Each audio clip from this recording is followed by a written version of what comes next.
Look, bro, let me tell you something real quick. Trusting the process can be a challenge.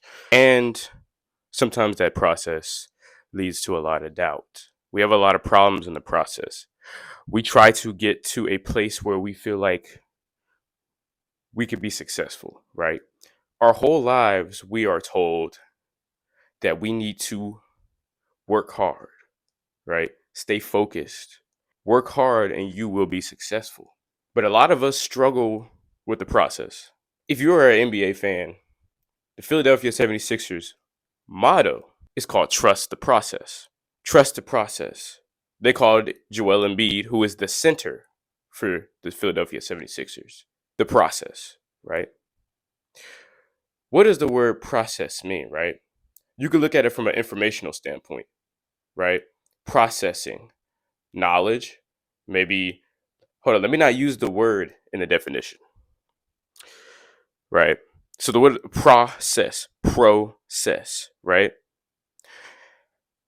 The information is being gradually, or from a knowledge standpoint, is being gradually analyzed. It's being taken in. It's being, it's growing you, right?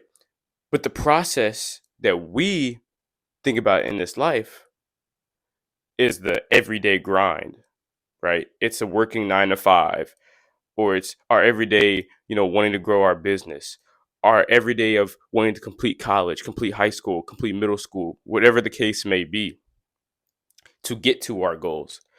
Oftentimes we are impatient in our process. If you are in middle school right now, if you are in high school, even in college, and you have to enjoy the process because everybody wants to be a millionaire. Everybody wants to be rich. Maybe actually, not everybody wants to be rich, but people want to be financially stable, financially free. People want to be free to travel, to live, to not have to pay a bunch of bills, to not have to do certain things, right? Everybody wants that life. But are you willing to be patient and to trust the process for it? A lot of times I talk about how God oftentimes puts us in a place of holding. Oftentimes he puts us through process of growing pains, right? Remember when you were younger and you felt that little achiness in your calves or in your legs and you were like, "Mom or Dad, my legs hurt." And then your parents would be like, "Oh, son or daughter, you may be going through growing pains," right? The growing pains hurt, they're achy, and they often stop the next day, but sometimes they keep going. Growing pains suck, right? Growing pains suck. They hurt, but then you might end up being 6'6". You never know. But honestly, the growing pains you experience on a regular day basis don't define you, right? Think of growing pains as a season, right? Every new season, right? Every new growing pain, you add a couple inches to your height, right? Every growing pain, I don't know, you gain some new knowledge. I don't know, you get some new shoes, you make some more money, right? But then you start losing money. Maybe your shoes get dirty, right? Maybe your shoes get worn out super quick. Maybe there's some cheap shoes you bought and you didn't know they were cheap. And now you're looking on it, you're like, man, that's a terrible purchase. I'm never gonna, or that's a terrible moment in my life. I'm never going to recover from it. But it is all a part of the process.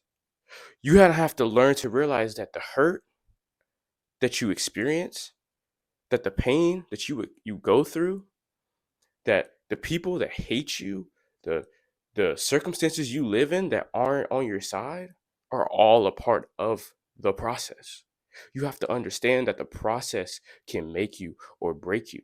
And you cannot allow it to break you, because if you allow it to break you, you will not recover.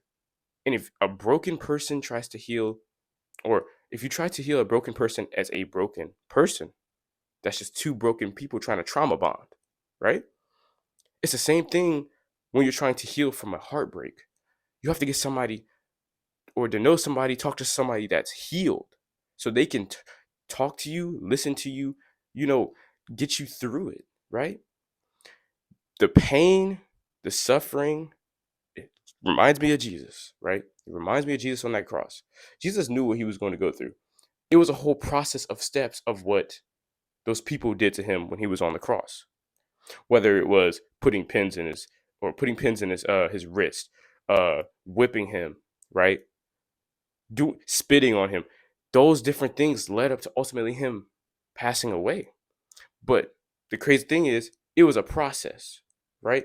It wasn't a good process, you know, in that moment for, Jesus, but he knew the bigger picture. Y'all not understanding what I'm saying, bro. There is a bigger picture to your life than your bad moments. There is a bigger picture in your life than the pain, the agony, the everyday grind. When you don't want to wake up, when you don't want to go to the gym, when you don't want to do your homework, when you don't want to go to class, right? There is a bigger picture to it all. And you're going to have to learn to realize, like, trust the process. The process hurts, right? The process hurts. Just like we walk around, right? And then you go running and you notice that your leg, after you run, that your legs are tired, they hurt, they ache. Or you do squats, you do 300 plus pound squats, you're repping it, and you expect not to feel some pain. That's silly. You feel pain after the workout, right? But you know what you're supposed to do? You're supposed to stretch, you're supposed to ice, you're supposed to do these things so your body can recuperate because it is a part of the process. You're breaking down your muscles, right? Icing and eating some good protein to build it back up, right? It is a part of the process. Working out is a process. Trying to build muscle for people who are skinny or even overweight or just trying to get in shape. It is a process, right? Going to work, trying to get a raise, having to work 6, 7 months, 1 year to get a raise, even if it's a small raise.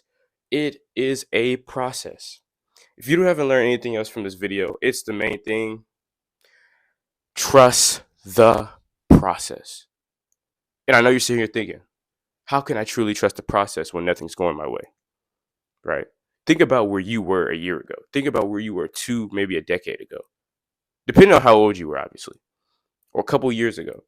Think about how far you've come. That even though you went through what you went through, you got through it, and you were stronger for it. And also, think about how far God has brought you, ultimately. I hope you enjoyed this video. I hope this is something a little new, a little self-improvement, Christianity mix. Hope you enjoyed this video as always. God bless. Pew!